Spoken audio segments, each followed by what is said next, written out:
Você quer começar um negócio na área da alimentação, mas não sabe por onde começar ou como regularizar?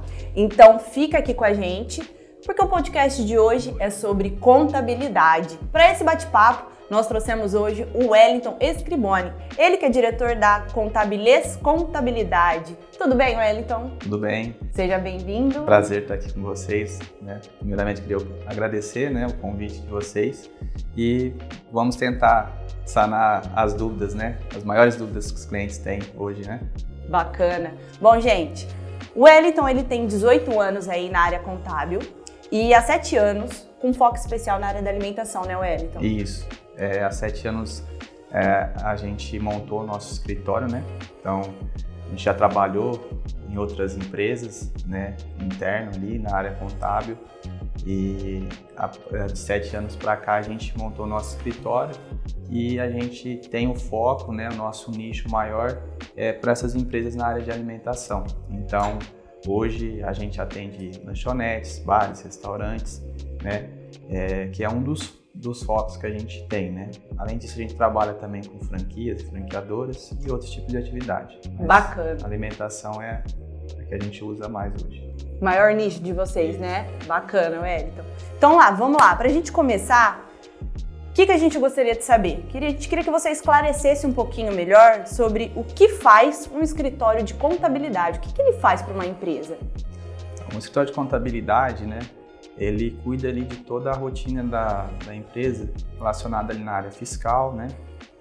Na área contábil, na área de departamento pessoal, na área de departamento legal, né? Que a gente chama, que é a parte de legalização da empresa.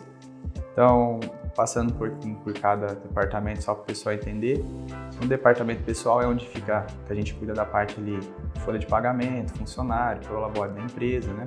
Fiscal, a gente faz a apuração dos impostos fiscais mediante o faturamento da empresa, então a gente faz todo o trabalho ali, planejamento, auxiliando nossos clientes em cadastro de produtos, tributação, então essa é a parte fiscal, né, resumindo.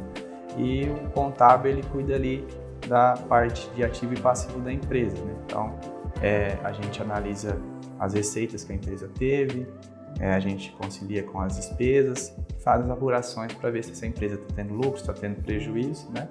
E na parte de departamento legal é fazer toda a parte de legalização, então a parte de abertura, o registro do contrato social da empresa, CNPJ, inscrição estadual, regularização perante a prefeitura, que é a emissão do alvará da empresa.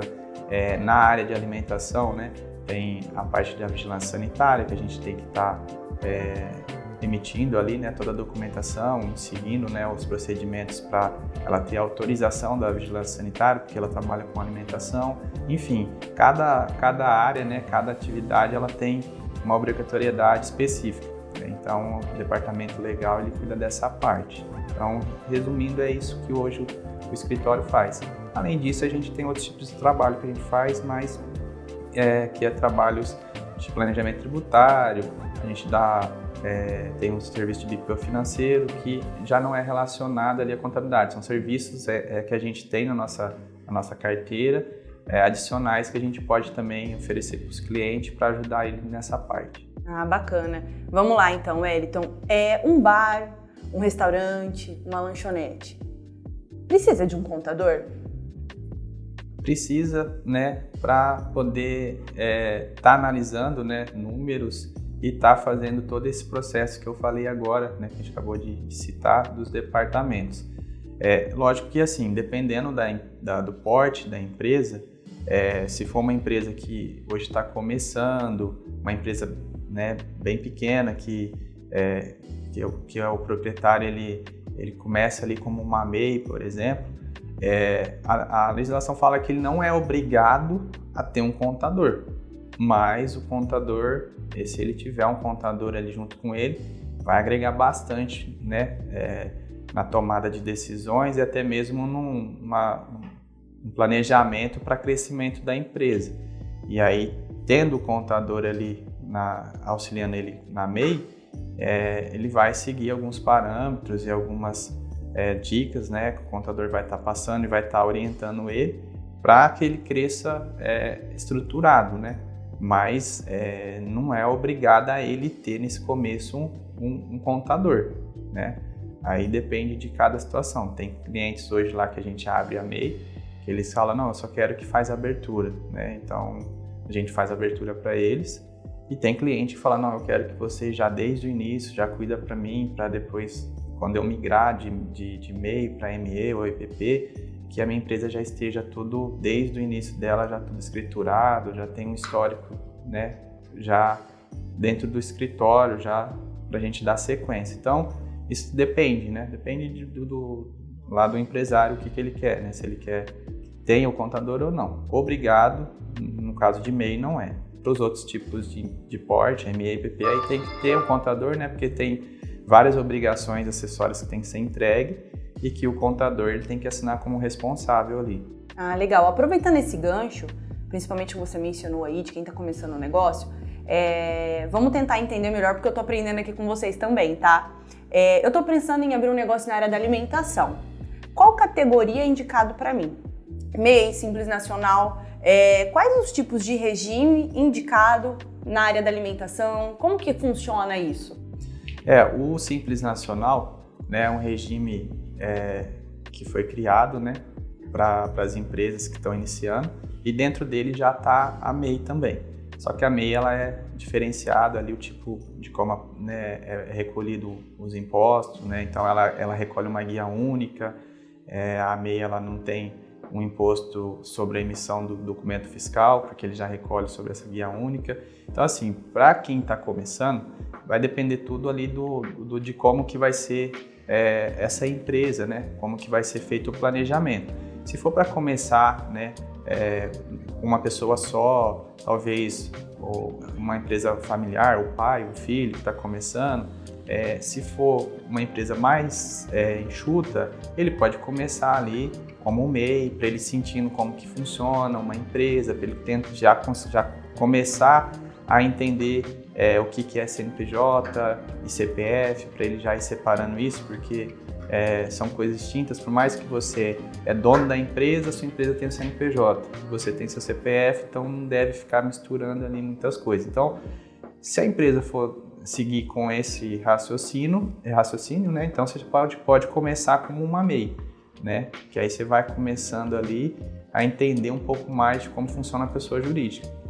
Agora, se for uma empresa que vai iniciar, né, por mais que está iniciando, mas ela já vai iniciar um pouco mais agressiva, né, que vai ter mais funcionários, um perfil mais, por exemplo, de um investidor, que ele está abrindo um negócio no qual ele pretende ter uma movimentação bem maior, aí a gente começa ali analisando, né, mais ou menos uma média de faturamento que essa empresa ela queira alcançar, né, para a gente ver em qual regime fica mais viável para ela. Mas geralmente aí inicia ali como Simples Nacional já, uma ME, né, que aí o faturamento dela anual é até R$360 mil, acima de 360 mil até 4.800.000, aí já é uma empresa de pequeno porte, que é a EPP, né? E acima disso aí já vem as empresas maiores, né, que faturam acima de 4.800.000, que aí é classificada como demais, né, que é as empresas que o faturamento é além desse valor de 4.800.000, que aí deve analisar para ver se é mais viável ela ficar no lucro presumido, no lucro real, que aí são os outros regimes. Ah, legal. Então tudo depende do faturamento que esse empresário ele vai ter. Então o regime tributário dele tem que ser baseado de acordo com o planejamento financeiro dele, ou seja, o faturamento que ele vai ter mensal e anual, tudo isso é caracterizado de acordo com, por exemplo, o MEI, que nem você está falando, Simples Nacional. Então, são essas características, é o início de tudo. Isso. O início estar fazendo esse estudo, né, junto com o empresário ali que está abrindo essa empresa, para ver, né, qual que é a característica dele, né, qual que é o perfil dele, né, se ele tem um plano de negócio, valores que está agregado nesse plano de negócio. E aí com esse estudo a gente consegue direcionar ele aonde fica mais viável para ele, né? Legal. E para quem está começando, vamos dar um exemplo aqui, que é um perfil muito comum aqui no Brasil. A pessoa pega o 13º dela ou pega o seguro-desemprego, enfim, tem até uma reserva ali e ela quer começar um negócio em casa. ela pode começar pelo MEI, então. Isso, aí tem que analisar, né, a atividade que a gente está conversando aqui, né, que é relacionada à área de alimentação, tem várias atividades dentro da MEI que é permitida. Então, a primeira coisa é ela analisar se a atividade que ela vai exercer é permitida ali dentro da MEI. Se for permitida, beleza. Então, ela já pode começar ali como uma MEI, se regularizando, tendo o CNPJ dela para ela poder abrir uma conta jurídica, para ela começar ali a estar criando o hábito de ser uma empresária, de estar ali com o CNPJ dela. Então, para essa pessoa, o mais indicado é ela abrir a MEI dela e começar acompanhando, né, dentro do limite da MEI, né, de faturamento, e para ela futuramente estar migrando depois para um regime um pouquinho maior, que seria ME, né? Legal. E só para a gente exemplificar aqui um pouquinho melhor, no caso do MEI, o faturamento mensal tem que ser de 6 mil e um anual de 80, 81, quanto que é mesmo? O limite da MEI é 81 mil anual e 6.750 mensal. Então, a MEI, atendendo dentro desse limite, né, o empresário faturando, movimentando ali a empresa dele dentro desse limite, ele pode ficar dentro do MEI. Né? Ele pode ter até um funcionário registrado também. Né?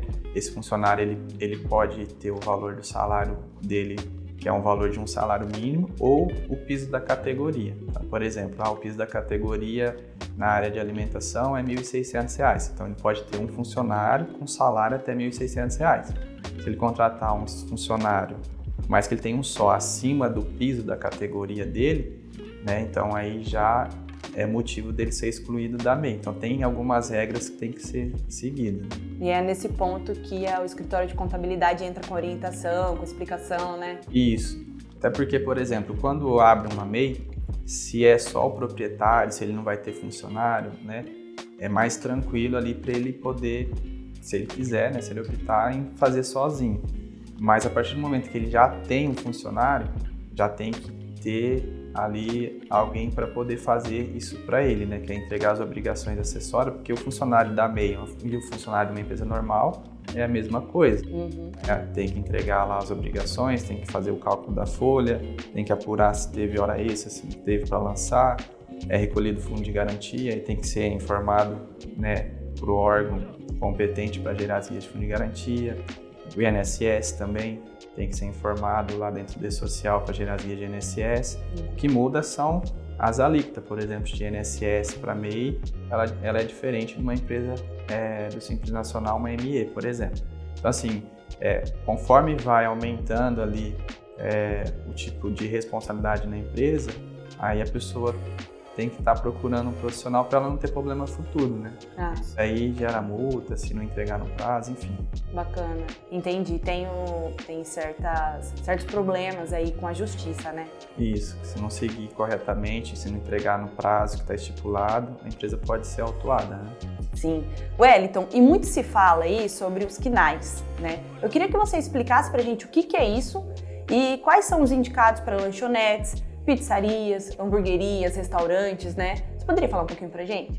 O KNAI, ele é a atividade da empresa, né? Então, o KNAI, ele é uma nomenclatura que é constituída ali sobre aquela atividade que a empresa vai exercer. Então, a gente analisa quais são os KNAIs que a empresa vai estar utilizando para aquele tipo de atividade dela e a gente apresenta pro empresário, né? Explica, pelo que você vai fazer, esses seriam os KNAIs que seria utilizado para sua empresa.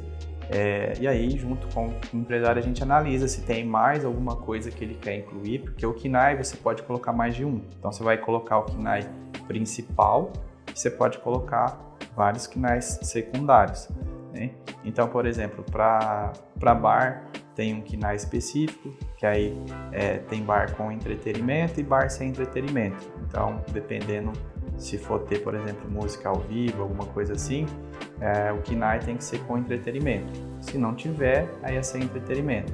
Lanchonete tem um KNAI específico dela, que é para lanchonetes e similares, né? Casa de chá e similares, que aí já é para esse tipo de atividade. e tem o de restaurante também, né? Então, tem várias situações que tem que ser analisadas. Então, por exemplo, minha atividade vai ser só um bar, eu não vou servir alimento, nada, vai ser só o bar, então KNAI de bar. Não, vai ser o bar e eu vou servir a refeição, né? Então, vai ter que ter o KNAI de restaurante também. Então, assim, tem que analisar e enquadrar naquilo que a empresa vai fazer. E a minha empresa, ela pode ter mais de um KNAI? Pode ter mais de um KNAI. A única coisa é que, assim, a partir do momento que se coloca mais de um KNAI, né, principalmente na área de alimentação, você tem que seguir conforme a obrigatoriedade de cada um daqueles KNAI. Então, por exemplo, na vigilância sanitária, que é a área de alimentação, tem que seguir lá, né, tem que estar tudo ok com a vigilância. Se você tiver mais de um KNAI na área de alimentação, quando você for solicitar, né, essa regularização perante a vigilância sanitária, você tem que solicitar de cada KNAI que está ali. Então, você vai ter que gerar um processo para o KNAI de bar, vai ter uma taxa que você tem que recolher, aí você vai ter que gerar um processo para o KNAI de restaurante, e aí você vai ter que recolher. Então, às vezes, muitas pessoas não sabem que tem essas particularidades, né? Às vezes quer colocar, eu não vou usar agora, mas eu quero colocar, porque depois lá para frente vai que eu vou usar. E coloca vários KNAIs que não está utilizando naquele momento, e depois ainda pode ter problema na hora de fazer esse tipo de regularização. Que a vigilância sanitária pode pegar e apontar, né? Falar, você tem mais de um KNAI na área de alimentação e eu preciso que você faça a regularização de todos, entendeu? Então, são alguns pontos aí que tem que estar atento. Bacana.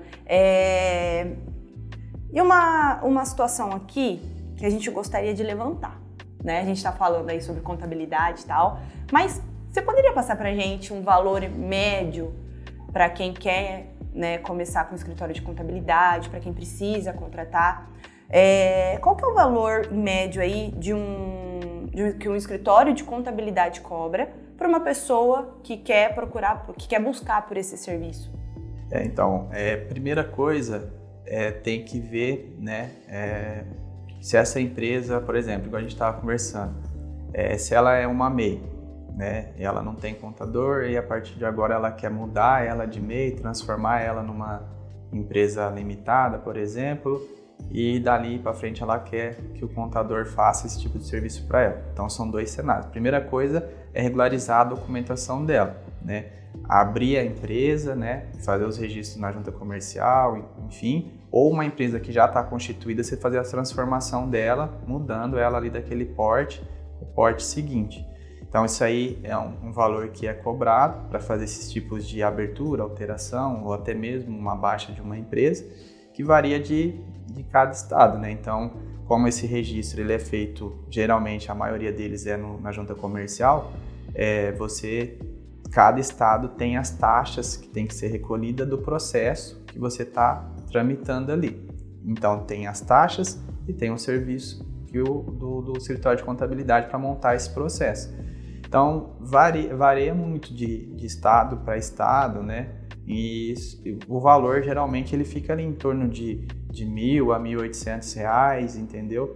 O processo já concluído, com as taxas e com o valor dos serviços ali do processo que foi executado, né? Então, geralmente, para abrir ou para alterar, a pessoa vai gastar em torno desse valor, de R$1.000 a R$1.800, né? Só para a pessoa ter uma noção aí de como que funciona o valor.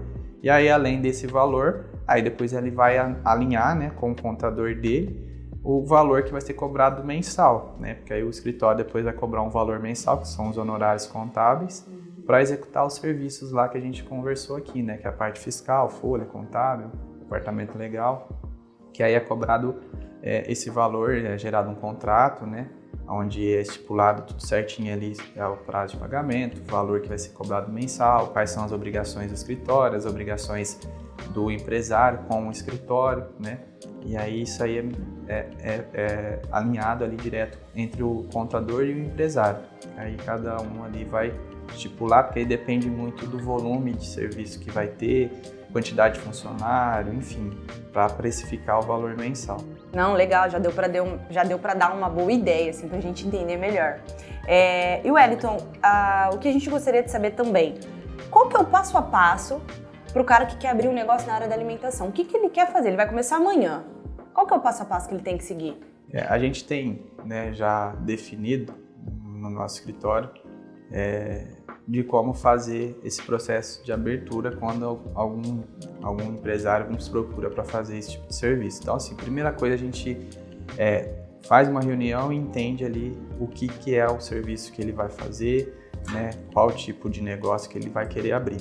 Definindo isso, a gente faz uma consulta de viabilidade, que a gente vai fazer uma consulta no município, né, para ver se naquele endereço que ele quer abrir a empresa dele, se não tem nenhum impedimento. Então, por exemplo, hoje se você for abrir um bar, que vai ter música ao vivo, mas dependendo do bairro, dependendo da localização que você quer abrir, a prefeitura não autoriza. Então, a gente sempre faz primeiro essa pesquisa de viabilidade para depois o cliente estar abrindo a empresa. Então, geralmente eles vêm com o endereço e falam, achei um ponto em tal lugar, aí a gente pede lá os dados de endereço dessa empresa, né? Por exemplo, o IPTU, para a gente consultar, que é um dos documentos que precisa fazer essa consulta, e a gente verifica para ele. Aí, se tiver ok, a gente dá ok para o empresário. Falou, a gente consultou e nesse endereço seu você pode abrir sua empresa. Ou não, né? Se não puder, a gente também já fala, não pode. Porque às vezes acontece do empresário ir lá alocar o imóvel, já começar a reformar, depois ele procura o escritório para regularizar. E aí, se naquele endereço ele não poder exercer aquela atividade, infelizmente ele vai ter que devolver aquele imóvel e procurar um outro. Talvez ele já teve custo, vai ter multa com o contrato dele que ele fez com a de locação, enfim. Caramba, uma dor de cabeça, né? Então, geralmente, eu sei que às vezes vários empresários vêm e falam pra gente, precisava meio que urgente e tal, então a gente faz o mais rápido possível, só que vale a pena ele esperar ali 1-2 dias dessa consulta para ele não ter problema depois, né? Então, a gente orienta, fala, se for com imobiliário, ele já até sabe mais ou menos como que funciona, explica para ele que a gente vai fazer a consulta, para ele aguardar para você aí 1-2 dias, dando ok, a gente dá ok para você e você vai lá e finaliza o processo. Então, esses são um dos processos que a gente já segue ali no início com o cliente. Aí depois define a atividade, qual que ela vai exercer, a gente orienta naquela atividade quais são as obrigações que vai ter, e aí a gente entra com os processos de abertura da empresa, né, que a gente comentou aqui, que definir, vai ser uma empresa ME, uma EPP, vai ser uma empresa limitada, vai ser como que vai ser hoje, né? Porque antigamente, quando tinha um sócio só, não poderia ser empresa limitada. Hoje já pode, então aí a gente define quem que vai fazer parte do quadro societário da empresa, qual o valor do capital social inicial, e aí a gente vai dando seguimento no processo de abertura. Wellington, e depois desse passo a passo, quanto tempo leva mais ou menos aí, em média, para abrir um negócio de fato? Então, depois que a gente fez esse procedimento que eu já expliquei aqui agora, né, a gente dá andamento no processo de abertura. Então, depois que a documentação já está tudo ok, assinada pelo empresário, com as documentações necessárias já anexadas no processo, protocolando o documento, hoje aqui no nosso estado, né, a gente tem a junta comercial aqui em São José do Rio Preto mesmo, que a gente pode protocolar por ela aqui mesmo documentos de todo o estado de São Paulo. Então, por exemplo, tem uma empresa em Ribeirão, tem empresa em Barretos, eu posso fazer o processo por aqui, a entrada. Fazendo direto aqui na junta comercial, o processo demora em torno de 24 a 48 horas para ser analisado. Se esse processo for deferido, ali naquele momento já sai o contrato social registrado, já sai o CNPJ da empresa e a inscrição estadual. Então, esses 3 órgãos eles são gerados ali nesse momento. Tem uma outra forma que a gente faz o processo, que a gente até orienta o nosso cliente, que é fazer o processo já online, que a gente já faz direto pelo portal da junta comercial também, mas faz todo o processo digital. Só que para isso aí o proprietário da empresa ele tem que ter o certificado digital no CPF dele, que ele vai assinar toda a documentação pelo certificado digital. Fazendo esse processo, na hora de a gente fazer o registro, se a empresa está tudo ok, a documentação e foi analisado, geralmente Já teve empresas que a gente deu entrada na parte da manhã e logo depois do almoço já estava com essa documentação pronta. Ah, legal. Então é um processo bem mais rápido. E aí a gente passa para o cliente, né, para ver o que ele acha melhor. Se ele quer fazer pelo processo normal, né, pela junta comercial, através de protocolo ali, presencial, ou se ele quer fazer de forma digital. E aí o cliente passa para a gente o que ele acha melhor. Então, geralmente, esse é o período para sair essa documentação. Depois que saiu essa documentação, né, que é o registro da empresa, que aí a gente já tem o número de CNPJ, o número de inscrição estadual, a gente vai finalizar o processo da prefeitura, né, que é aquilo que eu comentei com você. A gente faz a pesquisa de viabilidade, aprovou a pesquisa de viabilidade, a gente para com o processo da prefeitura, dá andamento nesse processo da junta comercial que eu expliquei para você agora. Saindo desse processo, que sai a documentação da empresa, a gente volta no processo da prefeitura para finalizar ele, que é onde a gente finaliza e é gerado lá o alvará de funcionamento, que é a autorização da prefeitura. O processo da prefeitura, aí depende muito de município. Então, tem município hoje que o processo ele é tudo integrado também digital, só que tem municípios ainda que a gente tem que fazer o processo presencial, ou às vezes a gente tem que encaminhar a documentação por e-mail, aí a gente tem que aguardar o responsável lá analisar essa documentação e enviar de volta para a gente. O processo que demora mais é essa finalização aí no município, né? Mas geralmente quando corre tudo bem, que não tem nenhum problema ali, um empecilho no meio do caminho, em torno de 15 dias a empresa já está tudo ok com a documentação, inclusive com a parte da prefeitura já tudo regularizado, né? E depois a gente parte para o restante da documentação, analisar, né? E passar para o cliente ali, para ele já ter esses documentos para ele dar andamento na abertura da conta dele, da empresa, né? Aí ele fazer os cadastros dele junto ao fornecedor, mas em torno aí de 15 dias. Há processos que a gente faz, né? Por exemplo, aqui em Rio Preto, que dentro de uma semana geralmente já tá ok, já tá liberado. Então existe essa variação aí, né? Isso. Ah, legal. Wellington, e quando a gente fala sobre regularização de negócio, é impossível a gente já não pensar em impostos, né? Como que funciona isso? Quais são os impostos para bares e restaurantes?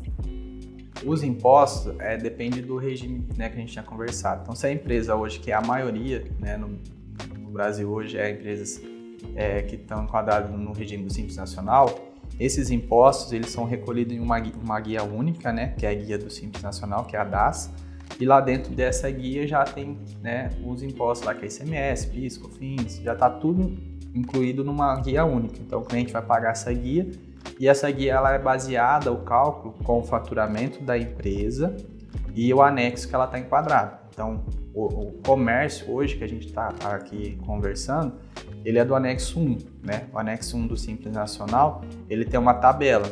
Então, essa tabela, ele limita ali. Então, a empresa que tem um faturamento até 180 mil é um percentual de imposto que ele vai recolher. Acima de 180 mil é outro. Então, ela vai fazendo essa proporção, né, de faturamento para ela estipular ali qual que é a alíquota que a empresa vai ter que pagar.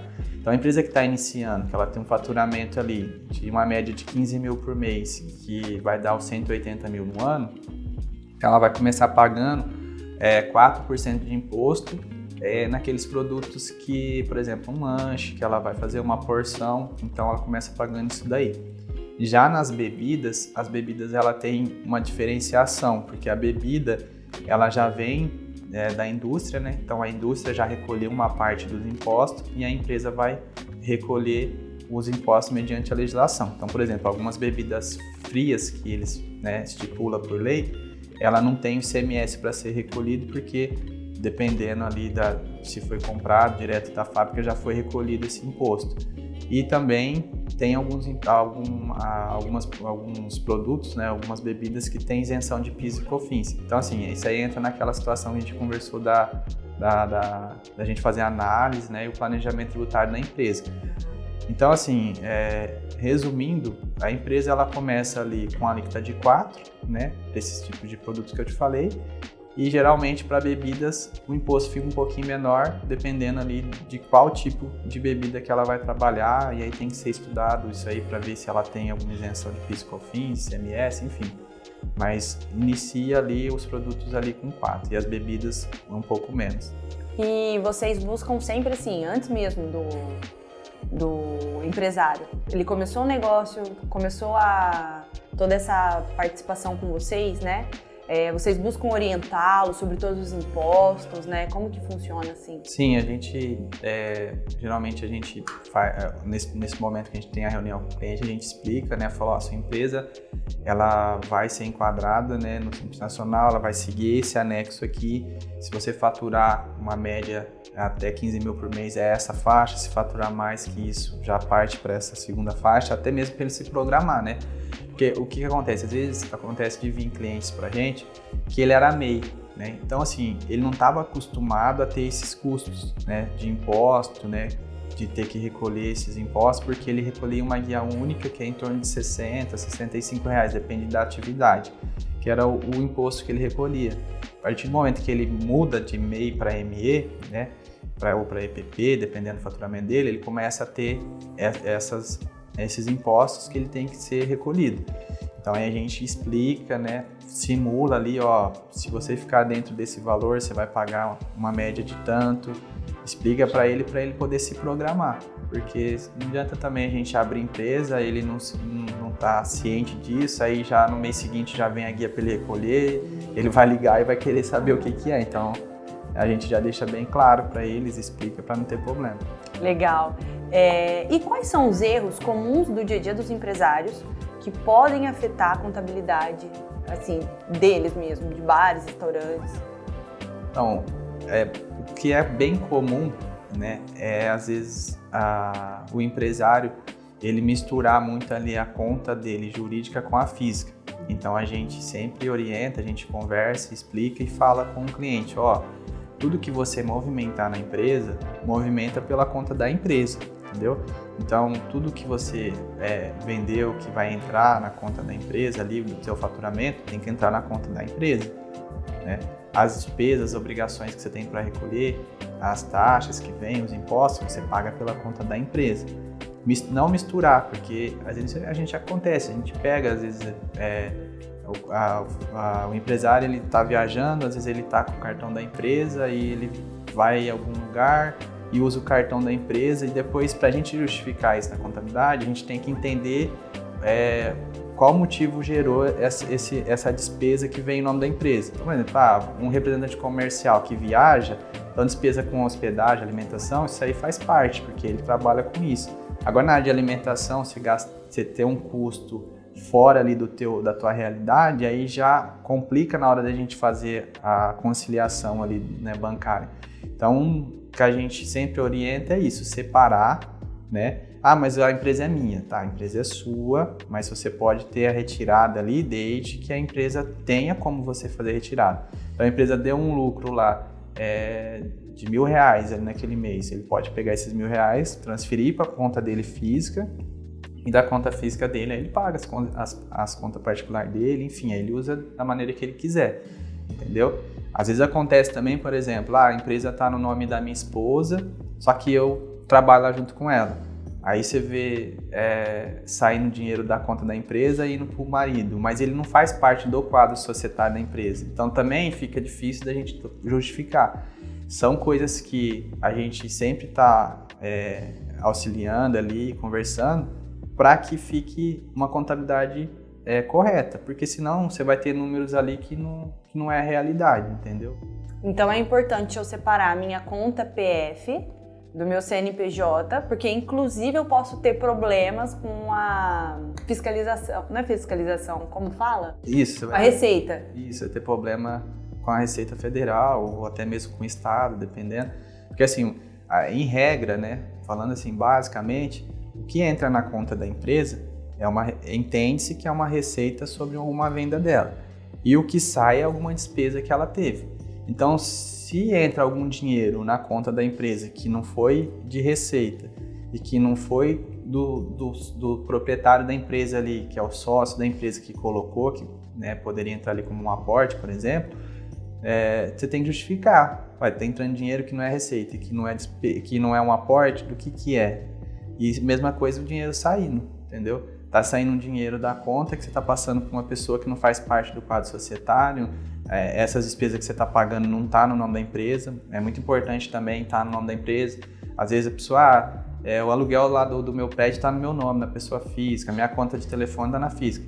Quando você abre a empresa, às vezes, por exemplo, você vai ter que alugar um imóvel, ainda você não tem o CNPJ, mas a partir do momento que você tem os dados da empresa, tudo que você vê ali que faz parte da empresa, você tem que passar para o nome da empresa, para ficar bem transparente e para tiver alguma fiscalização, você apresentar documentos que realmente faz parte da empresa. Porque se apresentar documento que está em nome de terceiro ou que não está no seu nome, não faz sentido. Entendeu? Sim.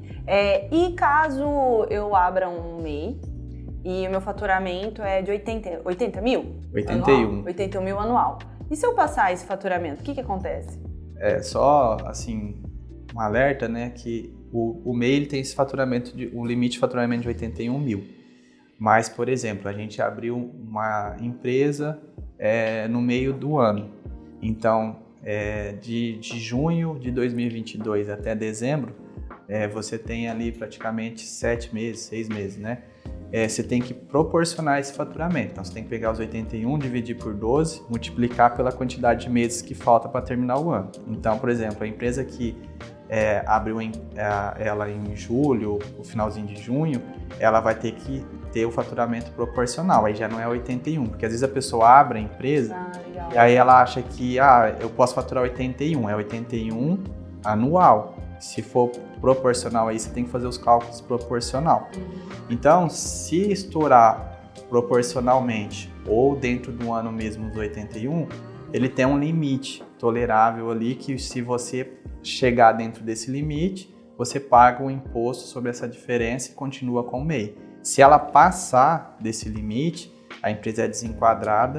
E outro também ponto de atenção que a gente coloca é que quando a empresa da MEI ela é desenquadrada por limite de faturamento, por exemplo, ela não é desenquadrada daquela data para frente ali que foi estourado o limite. Ela é desenquadrada desde a data de abertura dela.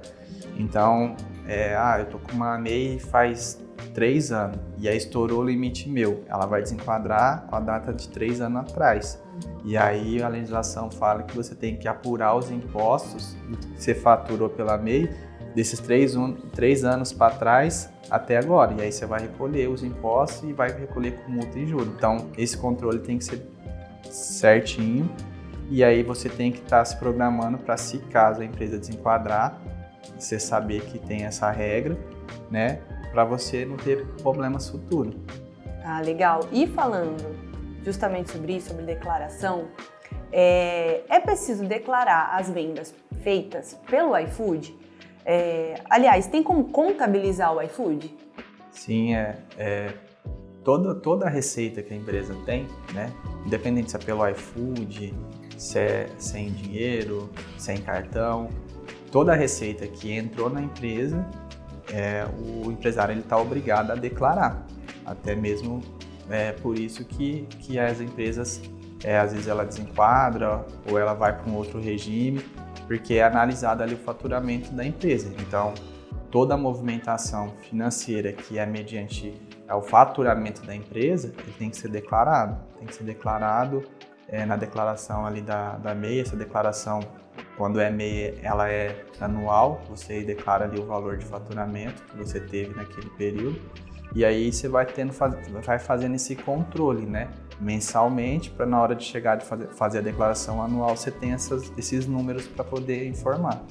Wellington, e uma realidade assim para donos de bares, restaurantes, enfim, no setor gastronômico é a contratação de garçons. Mas a gente sabe que os horários deles, enfim,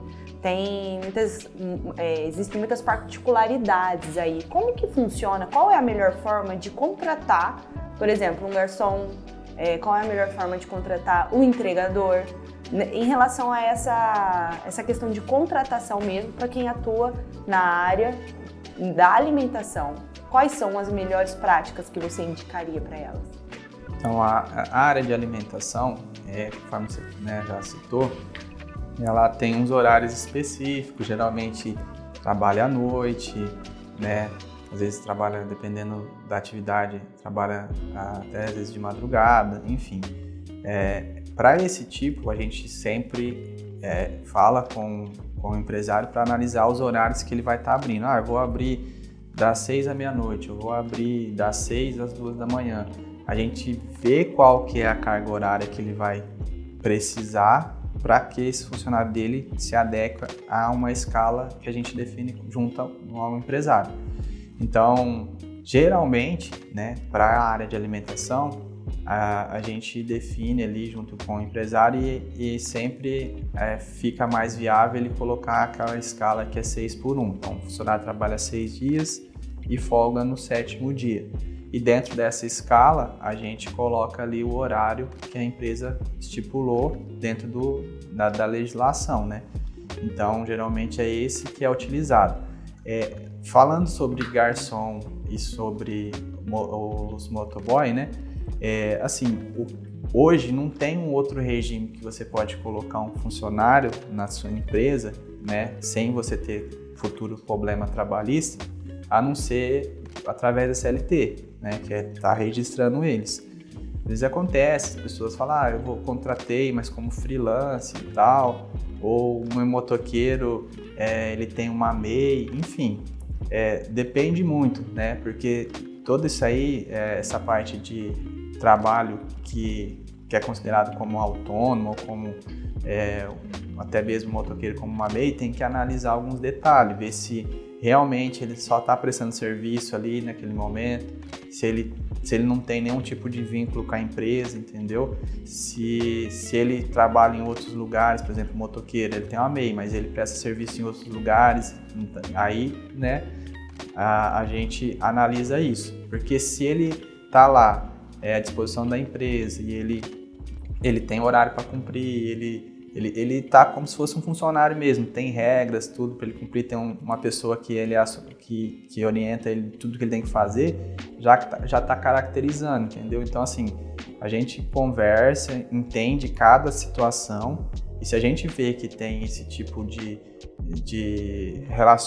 relacionamento como se fosse uma CLT, a gente já orienta, fala, então você registra, porque se você depois tiver alguma reclamação lá na frente, e o funcionário ou esse profissional, né, que está prestando serviço para você conseguir provar que ele realmente tem esse vínculo, você vai ter problema futuro. Então a gente sempre orienta de acordo com o que é passado para a gente.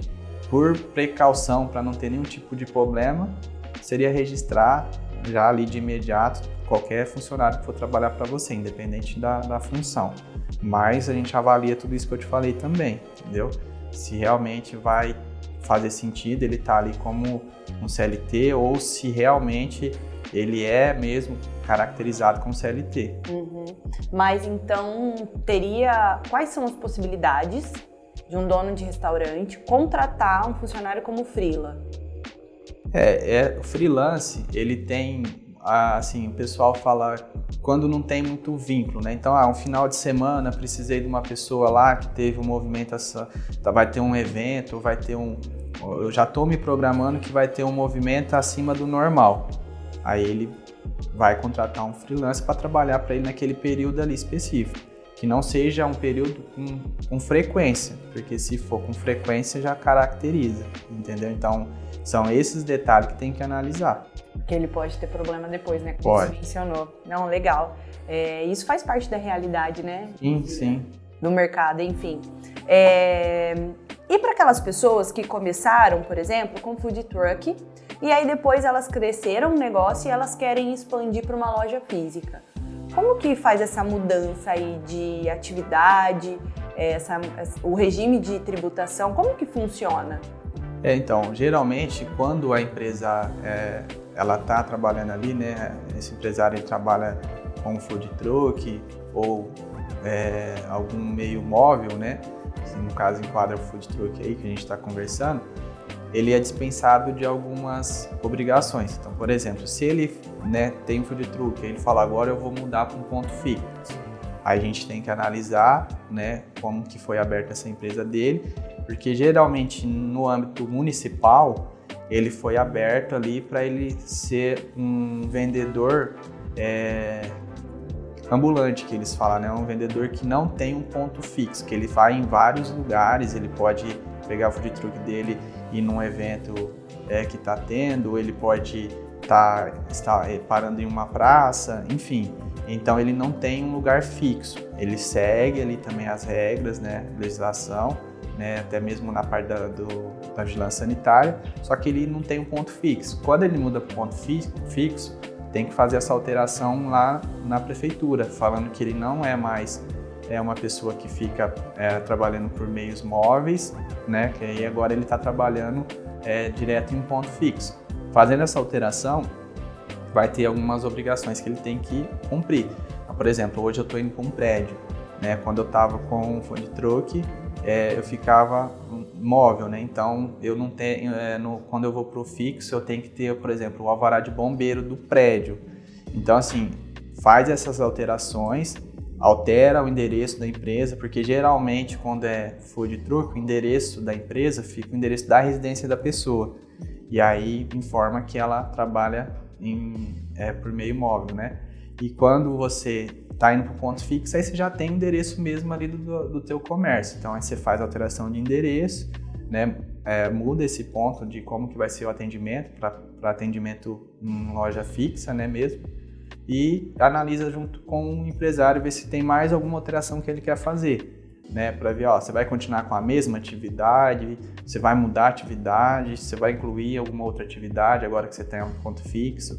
Que aí, quando você for fazer a alteração, você já faz tudo de uma vez, para ele não ter que ficar, toda vez que ele altera, ele tem o custo lá que a gente comentou sobre as alterações de processo, entendeu?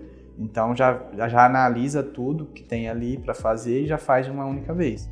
Isso é muito burocrático ou ele já consegue fazer esse upgrade aí, digamos assim, de uma forma mais rápida?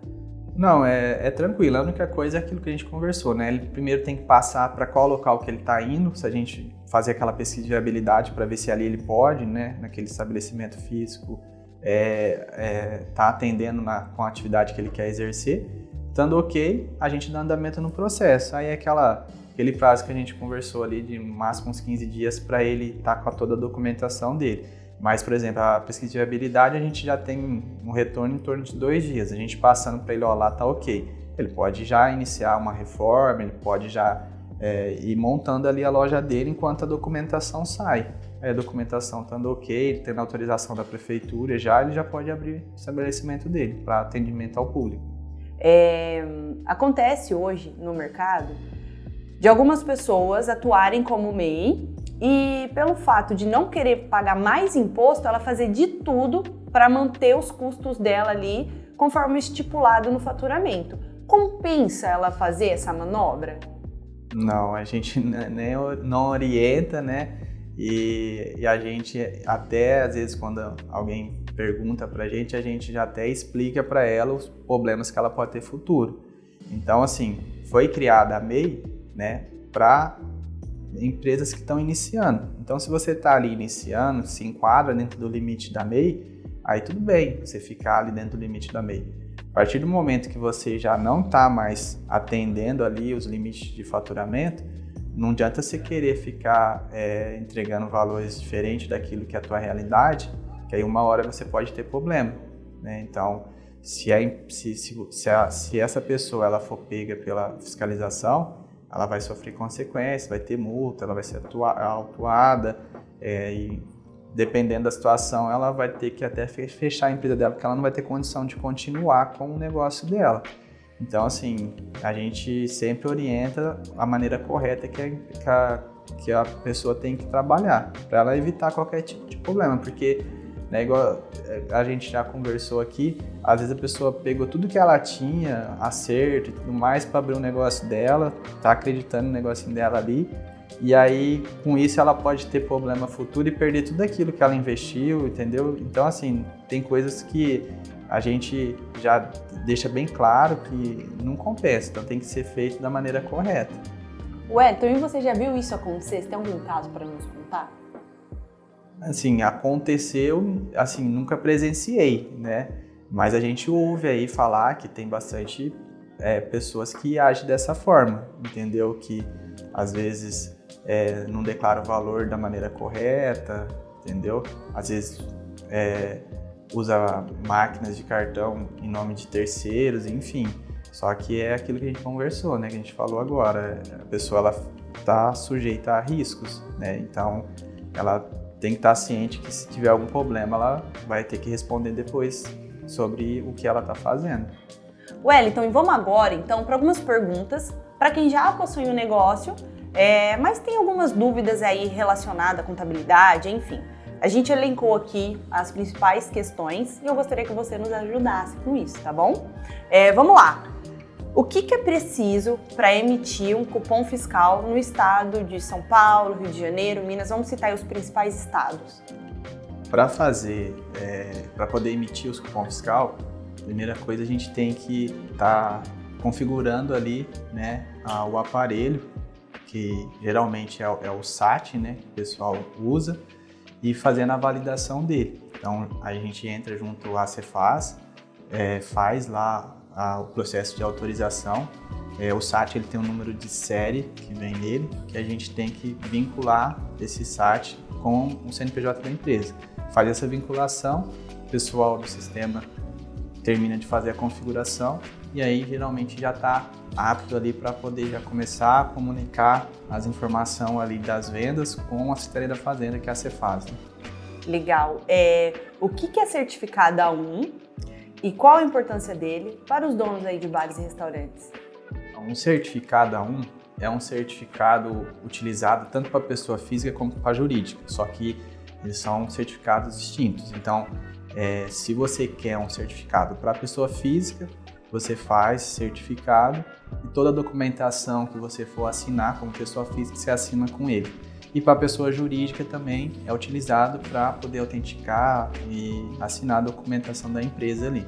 E é utilizado para várias outras consultas, entrar no site da Receita, enfim, você consegue entrar com certificado. O que muda do certificado A1, A3 é o tipo de certificado. Esse certificado A1 é o que a gente usa mais e o que a gente sempre aconselha o cliente já estar utilizando e na hora de fazer, optando por ele, porque ele é um arquivo. Esse arquivo ele é baixado no computador e aí você pode utilizar ali naquele computador esse arquivo, assinar por ali e você consegue colocar ele em várias máquinas, né? Então, eu posso estar utilizando esse certificado lá no meu escritório, você pode estar utilizando na sua empresa, enfim, em quantas máquinas você quiser utilizar. Já o certificado, por exemplo, o A3, que aí tem a mídia lá, que ele tem um cartão para poder ler ele pela mídia, ele já é mais local. Aí, se eu precisar de certificado, ele fica lá comigo, se você precisar, você tem que ir lá pegar, enfim. Então, a gente quase nem usa esse tipo de certificado. Então, a gente sempre orienta a usar o A1.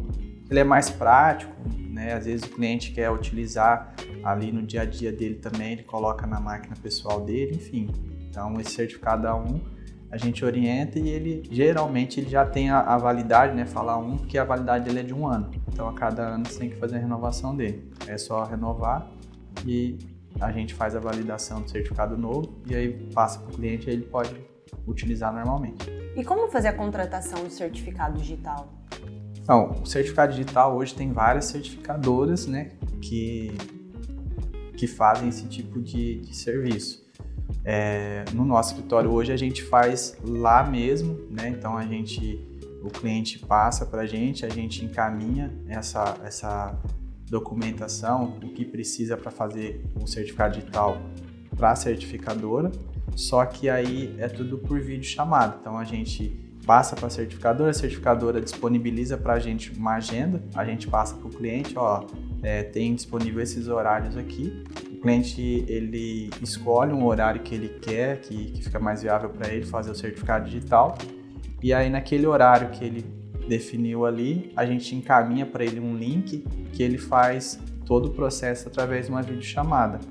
Aí ele vai entrar nesse link, vai entrar na sala com o responsável ali da certificadora e aí ali ele faz o processo de estar fazendo o certificado digital da empresa ou dele mesmo. E é bem rápido, coisa de 10, 15 minutos ele já faz certificado. Ah, legal, então o processo é bem simples. Antigamente o pessoal tinha que ir até a certificadora, marcar um horário. Agora não, a gente faz, né, tem essa possibilidade de fazer tudo por vídeo chamada, pelo celular mesmo, a pessoa consegue fazer bem tranquilo. Precisa estar num local que tem internet, né, para poder acessar o link.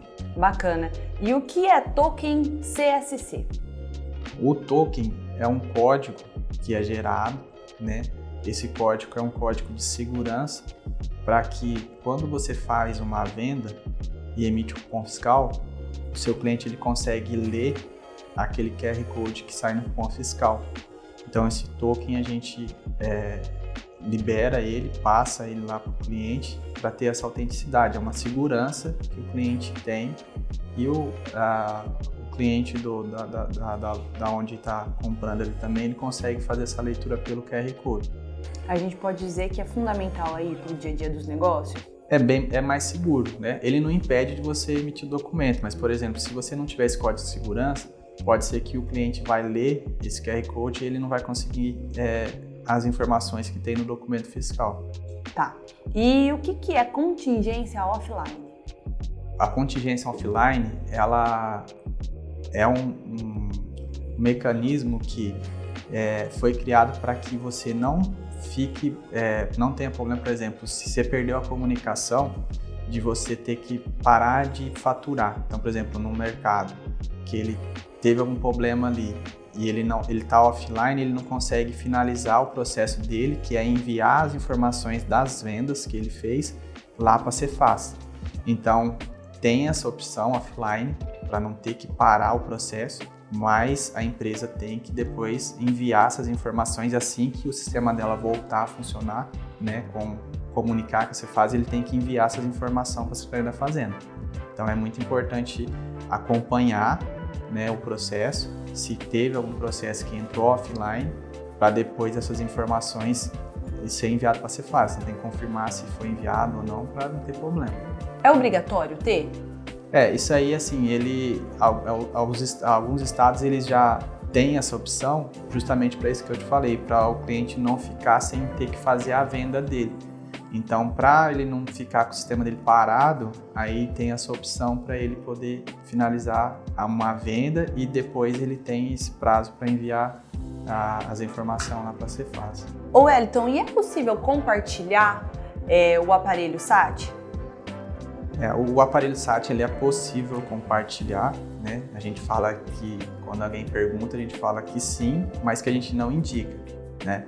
Porque uma vez que você compartilha esse aparelho SAT, você tem que ter uma estrutura assim, muito bacana na parte de infraestrutura de redes, internet, os teus equipamentos ele tem que estar preparado para isso. Porque uma vez que você compartilha, em vez do SAT estar trabalhando em uma máquina, ele está trabalhando em 2, 3 e o processo acaba ficando até mais lento na hora de você fazer uma venda, alguma coisa assim. Então, compartilhar pode, mas a gente não aconselha fazer o compartilhamento. Não é indicado. E o que é a alíquota de transparência? A alíquota de transparência, ela foi determinado, né, para vendas para consumidor final, que na nota fiscal ali, no cupom fiscal, ele sai ali uma alíquota referente ao produto que o cliente está levando, que ele está comprando, de cada produto, qual que é a alíquota de imposto que tem, qual que é a carga tributária sobre aquela compra que ele fez. Então essa alíquota de transparência, ela vem ali no cupom fiscal ou no documento fiscal mesmo ali, informando qual que é o percentual de carga tributária que tem naquela operação. Tá. E o que eu devo fazer para evitar erros na hora de transmitir a nota fiscal junto ao Cefaz? Inclusive, você poderia falar um pouquinho melhor sobre o que é Cefaz também, aproveitando aí que seja? Primeira coisa, a gente deixa já configurado, né? Ou quando o cliente vai emitir um documento, a gente acompanha ele, né, para evitar qualquer tipo de problema ali, se ele não está, né, acostumado a fazer esse tipo de emissão de documento, enfim. Mas a primeira coisa é o sistema dele ali, a parte de cadastro de produto dele, está tudo configurado corretamente, né, com CFOP, CSOSN, que são alguns campos que você tem que estar configurado para na hora de você emitir o cupom fiscal não ter problema de dar erro. O cadastro do contribuinte ali também tem que estar cadastrado certinho, os dados obrigatórios tem que estar todos preenchidos, porque se tiver algum dados ali que não está preenchido, na hora de você transmitir, ele pode enviar para a Cefaz, dar o erro lá na Cefaz e aí você tem que depois fazer de novo o processo. Então sempre dá uma olhada nos cadastros do produto, ver se está configurado tudo certinho para poder enviar. A Cefaz é a Secretaria da Fazenda, né? Então a Secretaria da Fazenda é um órgão estadual, onde é fiscalizada toda a parte, né, do estadual mesmo ali, que envolve a parte, por exemplo, de ICMS, que é um imposto estadual, enfim, é um órgão do estado que fiscaliza a empresa no âmbito estadual, né? Aí tem a Receita Federal, que é nível federal, né? Então ela faz toda a fiscalização no âmbito federal, e tem a municipal, que é cada município de onde a empresa está alocada. Então, sempre tem esses 3 órgãos, né? Que é o federal, estadual e municipal. Ok. E qual que é a diferença de NFCE, CFE e SAT? A NFE é a nota fiscal eletrônica, né? Que é aquela DANF, que geralmente o pessoal recebe na área de alimentação. Aquela nota fiscal, por exemplo, da Coca-Cola, que vem uma DANF, uma folha 4, aquela lá é NFE, né?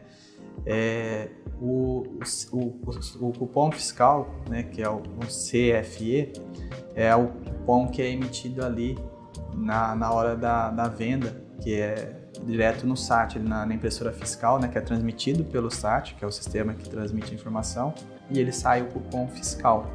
Então, essas são as diferenças. E aí tem a NFC, que é a Nota Fiscal de Consumidor Eletrônica. A NFCE, ela substitui o cupom fiscal, porque tem o cupom fiscal normal e tem o cupom fiscal eletrônico. Então, você pode optar em fazer através da NFCE e fazer a venda, emitir o documento fiscal por esse tipo de documento, né, que é a NFCE. Legal, muito conteúdo de valor, hein, Wellington? Com certeza, quem está aí nos assistindo, você que nos assistiu, tenho certeza absoluta que se você está aí a fim de abrir um negócio, está abrindo um negócio, as principais dúvidas foi sanada aqui. Wellington, o episódio de hoje a gente finaliza agora. Fico muito feliz por você ter participado com a gente. Queria que você deixasse, primeiro passo aqui, suas redes sociais para o pessoal te acompanhar, se alguém quiser saber um pouco mais sobre o seu trabalho, enfim, fica à vontade para compartilhar aqui com o pessoal. Então, a gente tem o Instagram no escritório, que é Escritório Contábeis, e tem também o Facebook, que é Escritório Contábeis também. Lá a gente tem alguns conteúdos que a gente sempre está publicando, de matérias que saem no dia a dia, alterações em legislações. Então, quem quiser acompanhar, pode acompanhar a gente lá nas redes sociais. E a gente está à disposição. Espero ter contribuído aí, né? Eu sei que são várias dúvidas que surgem, né? O empresário tem no dia a dia. E a gente selecionou algumas aqui que o pessoal mais, né, procura, que tem dúvida, para tentar ajudar de alguma forma. E a gente está à disposição, né? Se alguém precisar de alguma coisa, precisar de tirar mais alguma dúvida, a gente está sempre à disposição para estar ajudando. Wellington, obrigada mais uma vez. Agradeço você também que nos acompanhou aqui até o momento. E caso você tenha alguma dúvida, deixa aqui também nos nossos comentários, que em algum momento, quem não sabe, pode aparecer um episódio 2 também, né? Sim. Com mais perguntas, mais questionamentos, a gente pode aprofundar talvez um pouquinho mais, enfim. A gente pode pensar nessa possibilidade, né?